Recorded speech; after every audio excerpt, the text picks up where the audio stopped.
ശബരിമലയിലെ കേസ് സ്വർണ്ണക്കേസിൽ മാത്രമല്ല ബാക്കിയുള്ള അവിടുത്തെ സകല അഴിമതികളിലും അന്വേഷണം നടത്താനായിട്ട് എൻഫോഴ്സ്മെന്റ് ഡയറക്ടറേറ്റ് തീരുമാനിച്ചിട്ടുണ്ട്. മൊത്തം അടിമുടി കൊള്ളയാണല്ലോ സാർ ശബരിമലയിൽ. ശബരിമലയിലെ അഴിമതിയെ സംബന്ധിച്ച് ബഹുമാനപ്പെട്ട സുപ്രീം കോടതിയും ബഹുമാനപ്പെട്ട ഹൈക്കോടതിയും ഒക്കെ പലതരത്തിലുള്ള നിർദ്ദേശങ്ങളും സൂചനകളും ഒപ്പം തന്നെ ആശങ്കകളും ഒക്കെ പങ്കുവച്ചിരുന്നു. ഉദാഹരണത്തിന് പ്രതികളുടെ ജാമ്യാപേക്ഷയുമായി കോടതിയെ സമീപിച്ചപ്പോൾ കോടതി സ്വീകരിച്ച നിലപാട്, ജാമ്യം തള്ളിക്കൊണ്ട് ഉള്ള ഉത്തരവുകളിൽ സ്വീകരിച്ച നിലപാട്, ഈ കേസിലെ പ്രധാനപ്പെട്ട ആളുകളെ ചോദ്യം ചെയ്തിട്ടില്ല, പ്രധാനപ്പെട്ട പ്രതികളായിട്ട് വരേണ്ട ആളുകളെ പിടിച്ചിട്ടില്ല, അവർക്കെതിരെയുള്ള നടപടികൾ സ്വീകരിച്ചിട്ടില്ല, അവർക്കെതിരായിട്ടുള്ള അന്വേഷണം മുന്നോട്ട് പോയിട്ടില്ല, എന്തുകൊണ്ട് നിങ്ങളവരെ അറസ്റ്റ് ചെയ്യുന്നില്ല, ബഹുമാനപ്പെട്ട ഹൈക്കോടതിയുടെ സിംഗിൾ ബെഞ്ച് ചോദിച്ച ചോദ്യങ്ങളാണ്. അപ്പോൾ കോടതിയുടെ മുൻപിലേക്ക് വന്നിട്ടുള്ള ജാമ്യഹർജി പരിഗണിക്കുമ്പോൾ വന്നിട്ടുള്ള കേസ് ഡയറിയിലെ വിവരങ്ങൾ അത് കേരളത്തിലെ ജനങ്ങളെ സംബന്ധിച്ച് പൂർണ്ണമായിട്ടും അറിയില്ല. പക്ഷെ അന്വേഷണ ഉദ്യോഗസ്ഥന്മാർക്ക് അറിയുന്ന വിവരങ്ങൾ, കേസുമായി ബന്ധപ്പെട്ടുകൊണ്ടുള്ള കാര്യങ്ങൾ, അത് ബഹുമാനപ്പെട്ട കോടതിയുടെ പരിഗണനയിലേക്ക് വരുമ്പോൾ സ്വാഭാവികമായും കോടതി അതിൽ ആശങ്ക രേഖപ്പെടുത്തുന്നത് അതിൻ്റെ ഗൗരവം കണ്ടുകൊണ്ടാണ്. ഉദാഹരണത്തിന് സ്വർണ്ണപ്പാളികളുമായി ബന്ധപ്പെട്ടുകൊണ്ടുള്ള കേസിലെ മറ്റു പ്രതികളെ എന്തുകൊണ്ട് നിങ്ങൾ അറസ്റ്റ് ചെയ്യുന്നില്ല എന്ന് കോടതി പേരെടുത്ത് പറഞ്ഞ് വിമർശിച്ചപ്പോഴാണ് അന്വേഷണ സംഘം അറസ്റ്റ് ചെയ്യാനുള്ള സാഹചര്യം ഉണ്ടായത്. അപ്പോൾ ശബരിമലയുമായി ബന്ധപ്പെട്ടുകൊണ്ടുള്ള നിരവധി വിഷയങ്ങളിൽ കഴിഞ്ഞ എത്രയോ കാലങ്ങളായി അഴിമതി മാത്രമല്ല, അവിടെ നടക്കുന്നത് ഒരു വലിയ കൊള്ളയാണെന്നും കാട്ടുകൊള്ളയാണെന്നും ഇപ്പോൾ ബോധ്യപ്പെടുകയാണ്. ഇപ്പോൾ കേരളത്തിലെ ഏറ്റവും സുപ്രധാനമായിട്ടുള്ള തീർത്ഥാടന കേന്ദ്രങ്ങളിൽ ഏത് മതവിഭാഗം എടുത്താലും ഇത്രയധികം ജനങ്ങൾ വരുന്ന, ഇത്രയധികം സാമ്പത്തിക ഇടപാടുകൾ നടക്കുന്ന എന്ന് പറഞ്ഞാൽ അങ്ങനെയുള്ള ഒരു നടപടിക്രമത്തെ സംബന്ധിച്ച് സ്വാഭാവികമായും കോടതിക്കകത്ത് മുൻപിൽ വരുന്ന കാര്യങ്ങൾ എന്നുള്ളത് ഗൗരവമുള്ള കാര്യങ്ങളാണ്. അപ്പോൾ ആ ഗൗരവമുള്ള കാര്യങ്ങൾ പൊതുസമൂഹത്തിലേക്ക് എത്തപ്പെടുക എന്നുള്ളത് ഒരു പ്രധാനപ്പെട്ട വിഷയമാണ്. അത് നടപടി സ്വീകരിക്കേണ്ടത് അന്വേഷണ സംഘമാണ്.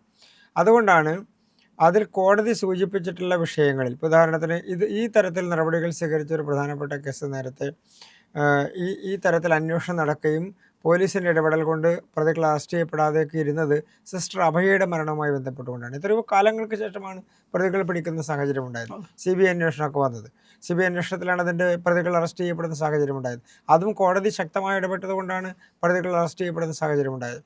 ഇവിടെ നല്ല കള്ളത്തരം കാണിച്ചിട്ടുള്ള, വെട്ടിപ്പ് നടത്തിയിട്ടുള്ള, അഴിമതി നടത്തിയിട്ടുള്ള ആളുകൾ എന്ന് പറയുന്നത് അവിടെ ഭരണത്തിൽ ഇരുന്ന ആളുകളാണ്, ഭരണ സംവിധാനത്തിൻ്റെ ഭാഗമായിരുന്ന ആളുകളാണ്. ഉദാഹരണത്തിന് ദേവസ്വം ബോർഡിൻ്റെ അംഗങ്ങൾ, ദേവസ്വം ബോർഡിൻ്റെ എക്സിക്യൂട്ടീവ് ഓഫീസർമാർ, ദേവസ്വം ബോർഡിൻ്റെ ഭാഗമായിരിക്കുന്ന മറ്റുദ്യോഗസ്ഥന്മാർ, ദേവസ്വം ഭരണസമിതി തന്നെ അതിൻ്റെ ഭാഗമായി മാറി, ചെയർമാൻ അതിൻ്റെ അഴിമതിയുടെ ഭാഗമായി മാറി, അവിടെ ജോലി ചെയ്യുന്ന, കഴകത്തിൽ ജോലി ചെയ്യുന്ന ആളുകൾ, അതോടൊപ്പം തന്നെ മേൽശാന്തിയുടെ കൂടെ ജോലി ചെയ്യുന്ന ആളുകൾ, തന്ത്രിയുടെ കൂടെ ജോലി ചെയ്യുന്ന ആളുകൾ, തന്ത്രി തന്നെ കേസിലെ പ്രതിയായി വരുന്നു.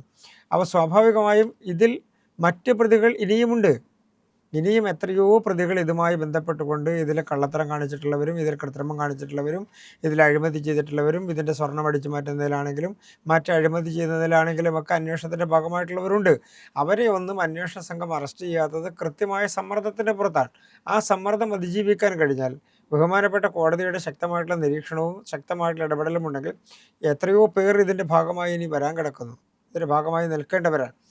അങ്ങനെ ഒരു അന്വേഷണത്തിൻ്റെ ഭാഗമായി വന്നപ്പോഴാണ് കോടതി ഈ തരത്തിൽ ആടിയ നെയ്യുമായി ബന്ധപ്പെട്ടുകൊണ്ടുള്ള തട്ടിപ്പിനെ സംബന്ധിച്ച്, അതിലെ കൃത്രിമത്വത്തെ സംബന്ധിച്ചെല്ലാം ഇപ്പോൾ പുതിയ കേസുകൾ രജിസ്റ്റർ ചെയ്യും, പുതിയ നടപടികൾ ഉണ്ടാവുകയും ചെയ്തു. സ്വർണ്ണപ്പാളിയിൽ തുടങ്ങി കട്ടിളപ്പാളിയിലെത്തി, കട്ടിളപ്പാളിയിൽ നിന്ന് ഇപ്പോൾ ആടിയ നെയ്യിലേക്കെത്തി, ശബരിമലയിൽ ഇതിനപ്പുറത്തേക്ക് എത്രയോ വിഷയങ്ങളിൽ തട്ടിപ്പുകൾ നടക്കുന്നുണ്ട്. ഉദാഹരണത്തിന് ലേലം നടക്കുന്നതുമായി ബന്ധപ്പെട്ടുകൊണ്ട്, അവിടുത്തെ സ്റ്റോളുകൾ കൊടുക്കുന്നതുമായി ബന്ധപ്പെട്ടുകൊണ്ട് എത്രയോ കാലങ്ങളായ ആരോപണമുണ്ട്. അവിടുത്തെ സ്റ്റോളുകൾ കൊടുക്കുന്നതിൽ, അവിടുത്തെ സ്റ്റോളുകൾ അനുവദിച്ച് കൊടുക്കുന്നതിൽ, അതുപോലെ തന്നെ അവിടുത്തെ മറ്റ് നടപടിക്രമങ്ങളുടെ ഭാഗമായി നടക്കുന്ന, അല്ലെങ്കിൽ അതിൻ്റെ ഭാഗമായി വരേണ്ട ലേലം ചെയ്യാതെ കൊടുക്കുന്ന തട്ടിപ്പുകൾ, ലേലത്തിൽ പോലും അടിമുടി തട്ടിപ്പെന്നാണ് പറയുന്നത്. ലേലത്തിലാണല്ലോ ഈ സ്റ്റോളുകളുടെ കാര്യത്തിൽ, ലേലത്തിൽ അടിമുടി തട്ടിപ്പാണ്. അതുപോലെ ഈ തേങ്ങയുടെ കാര്യത്തിൽ അത് മുമ്പ് എനിക്ക് തോന്നുന്നു കോടതി തന്നെ പറഞ്ഞിട്ടുണ്ടെന്ന് തോന്നുന്നു, കോടതി സൂചിപ്പിച്ചിട്ടുണ്ട്, തേങ്ങ അവിടെ തന്നെ എണ്ണയാക്കി മാറ്റണം എന്നുള്ളത്. എത്രയോ സാഹചര്യങ്ങൾ മറികടന്നുകൊണ്ടാണ് ഈ തട്ടിപ്പ് നടത്തുന്നത്. ഉദാഹരണത്തിന് എക്സിക്യൂട്ടീവ് ഓഫീസറുണ്ട്, കോടതിയെ കൃത്യമായി കാര്യങ്ങൾ ധരിപ്പിക്കേണ്ട, ഇത് നോക്കേണ്ട കമ്മീഷണറുണ്ട്, ഈ തരത്തിൽ തുടങ്ങി സ്പെഷ്യൽ കമ്മീഷണറുണ്ട്, ഈ തരത്തിലുള്ള സംവിധാനങ്ങളെല്ലാം നിലനിൽക്കുമ്പോഴാണ് ഇതെല്ലാം നടക്കുന്നത്. അപ്പോൾ അതിലൊരു പ്രധാനപ്പെട്ട സാഹചര്യമുള്ളത്, ശബരിമല എന്നുള്ളത് ഒരു വലിയ വെള്ളാനിയായി സാധാരണക്കാരൻ്റെ മുൻപിൽ അവൻ്റെ ഭക്തിയെ ചൂഷണം ചെയ്തുകൊണ്ട് തട്ടിപ്പ് നടത്താനുള്ള ഒരു കേന്ദ്രമായി ഭരണത്തിലിരിക്കുന്ന ആളുകളുടെ ഒത്താശയോടുകൂടി എത്രയോ കാലങ്ങളായി. പ്രത്യേകിച്ച് അതിൽ സർക്കാരാണ് ഉത്തരവാദി. സർക്കാർ വിചാരിച്ചാൽ, ദേവസ്വം വകുപ്പ് വിചാരിച്ചാൽ, ഡിപ്പാർട്ട്മെൻറ്റ് വിചാരിച്ചാൽ അവസാനിക്കുന്ന നടപടിക്രമങ്ങളേ ഇവിടെയുള്ളൂ. അതിലിടപെടാനോ അതിലിടപെട്ടുകൊണ്ട് അഴിമതി അവസാനിപ്പിക്കാനോ സർക്കാർ തയ്യാറല്ല. ഇപ്പോൾ കഴിഞ്ഞ എത്രയോ നാളുകളായി അവിടുത്തെ ഈ നടപടിക്രമങ്ങളുടെ ഭാഗമായി നടക്കേണ്ട ലേലം, ആ ലേലത്തിൽ കൃത്രിമം നടക്കുന്നു. ലേലം ചെയ്യാതെ അവിടെ നടപടികൾ സ്വീകരിക്കുന്നു. അത് തേങ്ങയുടെ കാര്യത്തിലുണ്ട്, അവിടെ വാങ്ങുന്ന വസ്തുക്കളുടെ കാര്യത്തിലുണ്ട്, അവിടുത്തെ സ്റ്റാളുകൾ കൊടുക്കുന്ന കാര്യത്തിലുണ്ട്, അവിടെ നാളികേരം മാത്രമല്ല, മറ്റ് പമ്പയിലാണെങ്കിലും സന്നിധാനത്താണെങ്കിലും പോകുന്ന വഴിയിലാണെങ്കിലും ഒക്കെ ഉള്ള സ്റ്റോളുകളുടെ കാര്യങ്ങളുണ്ട്, വിലവിവര പട്ടിക നിശ്ചയിക്കുന്നതിലുണ്ട്, ഇനി സാധാരണക്കാരുടെ വാഹനങ്ങൾ പാർക്ക് ചെയ്യുന്നതുമായി ബന്ധപ്പെട്ടുകൊണ്ടുള്ള നടപടികളിലുണ്ട്, പാർക്കിങ്ങിൽ എത്രയോ തവണ തർക്കങ്ങളുണ്ടായി പാർക്കിങ്ങിൻ്റെ ഫീസ് പിരിക്കുന്നതുമായി ബന്ധപ്പെട്ടുകൊണ്ട് അതിൽ നടക്കുന്ന തട്ടിപ്പുണ്ട്, പമ്പയിൽ നിന്ന് മണൽ ഊറ്റിക്കൊണ്ടു പോകുന്ന മറ്റേ പ്രളയത്തിന് ശേഷം പമ്പയിൽ നിന്ന് മണൽ ഊറ്റിക്കൊണ്ടു പോകുന്നതുമായി ബന്ധപ്പെട്ടുകൊണ്ട് നടന്നിട്ടുള്ള അഴിമതിയുടെ വലിയ കഥകളാണ് പുറത്തു വന്നത്. അപ്പോൾ ഈ തരത്തിൽ ചെറുത് മുതൽ വലുത് വരെയുള്ള എല്ലാ കാര്യത്തിലും, അവിടുത്തെ പർച്ചേസിങ്ങിൻ്റെ കാര്യത്തിൽ, ശബരിമലയിലേക്ക് സാധനങ്ങൾ വാങ്ങുന്നതിൻ്റെ കാര്യത്തിൽ, അവിടെ നിന്ന് കൊണ്ടുപോകുന്ന സാമഗ്രികളുമായി ബന്ധപ്പെട്ടുകൊണ്ടുള്ള കാര്യത്തിൽ, അവിടെ കിട്ടുന്ന അരി, ശർക്കര തുടങ്ങിയിട്ടുള്ള കാര്യത്തിൽ, ശർക്കര വാങ്ങുന്നതുമായി ബന്ധപ്പെട്ടുകൊണ്ട് ബഹുമാനപ്പെട്ട ഹൈക്കോടതി എത്രയോ തവണ വിമർശനങ്ങൾ ഉന്നയിച്ചിട്ടുണ്ട്. അവിടുത്തെ അരവണ നിർമ്മിക്കുന്ന കാര്യത്തിലാണെങ്കിലും, അരവണയുടെ പാക്കിങ്ങിൻ്റെ കാര്യത്തിലാണെങ്കിലും, അതിൻ്റെ കണ്ടെയ്നറുകൾ വാങ്ങുന്നതിൻ്റെ കാര്യത്തിലാണെങ്കിലും, ശർക്കര വാങ്ങി ഉപയോഗശൂന്യമായി നശിപ്പിച്ച് കളയുന്ന ടൺ കണക്കിന് ശർക്കര നശിപ്പിച്ച് കളയുന്ന സാഹചര്യമുണ്ടായി. അപ്പോൾ ഇതൊക്കെ ശബരിമലയിൽ നമ്മൾ സാധാരണ പറയുന്ന ഉപ്പ് തൊട്ട് കർപ്പൂരം വരെയുള്ള എല്ലാ സാധനങ്ങളും അഴിമതി നടത്താനുള്ള ഒരു മാധ്യമമായി കാണുകയാണ്. അരവണ അപ്പം അരവണയിലൊക്കെ നടക്കുന്ന അഴിമതിയാണ് ഒരു ഘട്ടത്തിൽ കോടതി ഇടപെട്ടുകൊണ്ട് ചോദിച്ചത്. ഈ വർഷമല്ല, അതിന് മുൻപുള്ള വർഷങ്ങളിൽ. ഇതിൻ്റെ എണ്ണത്തെ സംബന്ധിച്ച്, ഇതിൻ്റെ വിതരണത്തെ സംബന്ധിച്ച് ലേബൽ പോലും ഇല്ല എന്നുള്ളതാണ്. ആ ലേബൽ എന്ന് പറഞ്ഞു കഴിഞ്ഞാൽ അതിനകത്ത് ഡേറ്റ് ഒന്നും ഇല്ല. അതിലേറ്റവും പ്രധാനപ്പെട്ടത് കണ്ടെയ്നർ വാങ്ങുന്നത് നടന്നിട്ടുള്ള അഴിമതിയാണ്. ഒരു ഘട്ടത്തിൽ കോടിക്കണക്കിന് റുപ്പികയുടെ അഴിമതിയാണ് കണ്ടെയ്നർ വാങ്ങുന്നതുമായി ബന്ധപ്പെട്ടുകൊണ്ട് നടന്നത്. ഇപ്പോൾ ശബരിമലയിലെ ഡോളിയുമായി ബന്ധപ്പെട്ടുകൊണ്ട് എത്രയോ ആരോപണങ്ങൾ ഉയർന്നു വന്നു. അപ്പോൾ ശബരിമലയിലെ എല്ലാ ഇടപാടുകളും എന്ന് പറയുന്നത് സാമ്പത്തിക ഇടപാടുകളുമായി ചേർന്ന് നിൽക്കുന്നതാണ്. കാരണം എന്തും സന്നിധാനത്തേക്ക് എത്തണമെങ്കിൽ പമ്പയിൽ നിന്ന് നേരിട്ട് എത്തിക്കാനുള്ള സംവിധാനം ഉണ്ടാവണം. അപ്പോൾ അതിനെല്ലാം ഒന്നുകിൽ കൊട്ടേഷൻ കൊടുത്ത് ടെൻഡർ വിളിച്ച് അതിൻ്റെ നടപടികൾ സ്വീകരിക്കണം. അങ്ങനെ ഒരു പ്രോസസ്സ് പല കാര്യത്തിലും സുതാര്യമായി നടക്കുന്നില്ല എന്നുള്ളതാണ്. ഇനി ഉണ്ടെങ്കിൽ തന്നെ അത് ഇഷ്ടക്കാർക്ക് വേണ്ടി, സ്വന്തക്കാർക്ക് വേണ്ടി കൊടുക്കാൻ കഴിയുന്ന തരത്തിലേക്ക് അതിൻ്റെ നടപടിക്രമങ്ങൾ തെറ്റായി വ്യാഖ്യാനിച്ച് നടപടിക്രമങ്ങളെ കൃത്രിമമായി സൃഷ്ടിച്ച് അത് കൊടുക്കുന്നു, അതിലൂടെ പണമുണ്ടാക്കുന്നു, അഴിമതി ചേർത്ത് കോടിക്കണക്കിന് റുപ്പിക, ലക്ഷക്കണക്കിന് റുപ്പികയൊക്കെ അക്കൗണ്ടുകളിൽ നിന്ന് ഉദ്യോഗസ്ഥന്മാരുടെയും അതുപോലെ തന്നെ നടത്തിപ്പുകാരുടെയും എക്സിക്യൂട്ടീവ് ഓഫീസർമാരുടെയും മേൽശാന്തിയുടെ കൂടെ നിൽക്കുന്നവരുടെയൊക്കെ അക്കൗണ്ടുകളിൽ നിന്ന് കണ്ടുകിട്ടുന്ന സാഹചര്യമുണ്ടായി, ED കണ്ടുകിട്ടുന്ന സാഹചര്യമുണ്ടായി, പിടിച്ചെടുക്കുന്ന സാഹചര്യമുണ്ടായി. ഇപ്പോൾ ED ഇടപെടുന്നത് എന്തുകൊണ്ടാണ്? ഇതിൽ കൃത്രിമം കാണിച്ച് പണമുണ്ടാക്കി ആ പണം ദുരുപയോഗം ചെയ്തു എന്നുള്ളത് കൊണ്ടാണ്. അപ്പോൾ ED അന്വേഷണം നടക്കുന്നത് എന്തുകൊണ്ടാണ്? കള്ളപ്പണവുമായി ബന്ധപ്പെട്ടുകൊണ്ടോ കൃത്രിമമായി പണം സൂക്ഷിക്കുന്നതുമായി ബന്ധപ്പെട്ടുകൊണ്ടോ ഇടപാടുകൾ നടക്കുന്നതുമായി ബന്ധപ്പെട്ടുകൊണ്ടോ ഉള്ള സാഹചര്യത്തിൻ്റെ അടിസ്ഥാനത്തിലാണ്. അപ്പോൾ ഈ തരത്തിൽ നടക്കുന്ന അഴിമതി ED അന്വേഷണം കൂടി വരുന്നതോടുകൂടി സ്വാഭാവികമായി ഇതിൻ്റെ സാമ്പത്തിക ക്രമക്കേട് എന്നുള്ളത്, സാമ്പത്തിക ഇടപാടുകൾ എന്നുള്ളത് കുറച്ചുകൂടി സുതാര്യമല്ല എന്ന് ബോധ്യപ്പെടുകയാണ്.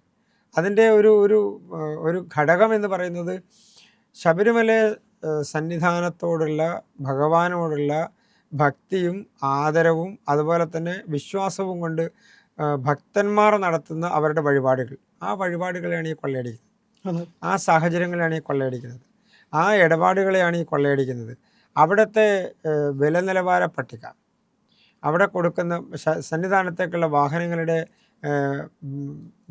പാർക്കിങ്ങുമായി ബന്ധപ്പെട്ടുകൊണ്ട് മാത്രമല്ല, അത് നിശ്ചയിക്കുന്നതിൻ്റെ കാര്യത്തിൽ സ്വകാര്യ വാഹനങ്ങളെ സഹായിക്കുക എന്നുള്ളതല്ല അതിൻ്റെ പ്രധാനപ്പെട്ട വിഷയം. പക്ഷെ അവർക്ക് ആ സൗകര്യങ്ങൾ ഒരുക്കണ്ടേ? സന്നിധാനത്തേക്ക് ഏത് സാധനത്തിൻ്റെ ഇടപാടുകൾ നടന്നാലും, ഏത് നടപടിക്രമങ്ങൾ നടന്നാലും അതെല്ലാം കോടികളുടെ അഴിമതിയും കോടികളുടെ ക്രയവിക്രയം നടത്താനുള്ള സാധ്യതയുമായി മാറ്റുകയാണ്. എന്നാൽ കേരളത്തിലെ ഏറ്റവും പ്രധാനപ്പെട്ട വരുമാനമുണ്ടാക്കുന്ന പൊതുസമൂഹത്തിൽ, ഉദാഹരണത്തിന് ശബരിമല സന്നിധാനത്ത് കാണിക്കയായി കിട്ടുന്നതോ അല്ലെങ്കിൽ അപ്പവും അരവണയും വിറ്റ് കിട്ടുന്ന പണം മാത്രമല്ല, ലക്ഷക്കണക്കിന് ആളുകൾക്ക് കോടിക്കണക്കിന് ഉറുപ്പികയുടെ വ്യാപാര സാധ്യതയാണ് ശബരിമല മണ്ഡല സീസൺ എന്ന് പറയുന്നത്. എല്ലാ മേഖലയിലും, നെയ്യിൻ്റെ കാര്യത്തിലാണെങ്കിൽ, പെട്രോളിൻ്റെ കാര്യത്തിലാണെങ്കിൽ, ഒരു കെട്ടുനിറയുടെ കാര്യത്തിലേക്ക് ആവശ്യമുള്ള മുഴുവൻ വസ്തുക്കളുടെ കാര്യത്തിൽ കോടിക്കണക്കിന് ഉറുപ്പികയുടെ വ്യാപാര സാധ്യതയാണ് കേരളത്തിലുള്ളത്. അത് ഇത്രയും വലിയ പൊതുവ്യാപാരം നടക്കുന്ന ഒരു പീരീഡ് ഏതൊരു സാധാരണക്കാരൻ്റെ കടയെ സംബന്ധിച്ചും അവിടെ ഇത്രയധികം പൊതുവ്യാപാരം നടക്കുന്ന ഒരു കോമൺ പീരീഡ് എന്ന് പറയുന്നത് കേരളത്തിൽ ഈ 45 ദിവസമോ അല്ലെങ്കിൽ 2 മാസക്കാലമോ നീണ്ടു നിൽക്കുന്ന ശബരിമല സന്നിധാനത്തെ നടതുറപ്പ് ആ കാലഘട്ടം മാത്രമാണ്, മണ്ഡല കാലഘട്ടം മാത്രമാണ്. അതിനപ്പുറത്തേക്ക് ഇത്രയും കൃത്യമായി, ഇപ്പോൾ ഉദാഹരണത്തിന് നാളികേരം, കേരളത്തിൽ നാളികേരം ഇത്രയധികം വിറ്റുപോകുന്ന കാലഘട്ടം ഏതാണ്? നെയ്യ് ഇത്രയധികം വിറ്റുപോകുന്ന കാലഘട്ടം ഏതാണ്? അപ്പോൾ കേരളത്തിൽ ഒരു പൊതുവായിട്ടുള്ള എല്ലാ മേഖലയിലും ഉള്ള ഒരു വ്യാപാരം എന്താ? പെട്രോൾ, കേരളത്തിലെ ടോട്ടൽ പെട്രോൾ അടിക്കുന്ന പെട്രോൾ പമ്പുകളുടെ കണക്ക് പരിശോധിച്ചാൽ അവർ ഏറ്റവും കൂടുതൽ പെട്രോൾ അടിക്കുന്ന കോമൺ പീരീഡ് എന്ന് പറയുന്നത് ഈ നവംബർ ഡിസംബർ മാസം വരുന്ന മണ്ഡല മാസക്കാലമാണ്. അപ്പോൾ ഇത്രയധികം ഹോട്ടലുകൾ, കേരളത്തിലെ ഹോട്ടലുകൾക്ക്, സാധാരണക്കാരുടെ ഹോട്ടലുകൾക്ക്, പ്രത്യേകിച്ച് വെജിറ്റേറിയൻ ഹോട്ടലുകൾക്ക് ഇത്രയധികം വ്യാപാരം ലഭിക്കുന്ന, ചെറിയ ഹോട്ടലുകൾ മുതൽ വലിയ ഹോട്ടലുകൾ വരെ ഇത്രയേറെ വ്യാപാരം ലഭിക്കുന്ന ഒരു കാലഘട്ടം കേരളത്തിലില്ല.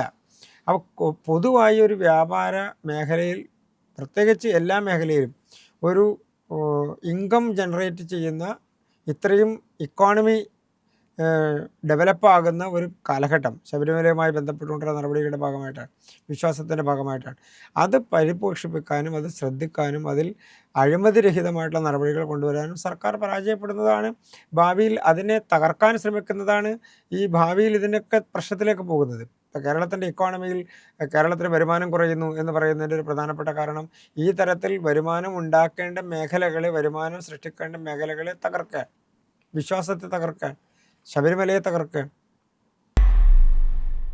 പ്രിയപ്പെട്ട പ്രേക്ഷകരെ, നിങ്ങൾ ഇന്ത്യ ലൈവിന് നൽകുന്ന പിന്തുണയ്ക്ക് നന്ദി. നിങ്ങളുടെ പിന്തുണ ഞങ്ങൾക്ക് സബ്സ്ക്രിപ്ഷൻ ആയിട്ടാണ് ലഭിക്കേണ്ടത്. സബ്സ്ക്രൈബ് ചെയ്യാനായിട്ട് ഇന്ത്യ ലൈവിൻ്റെ ലോഗോയിൽ ക്ലിക്ക് ചെയ്യുക. അപ്പോൾ ചാനലിനകത്തേക്ക് പ്രവേശിക്കും. അവിടെ സബ്സ്ക്രൈബ് ബട്ടൺ അമർത്തുക.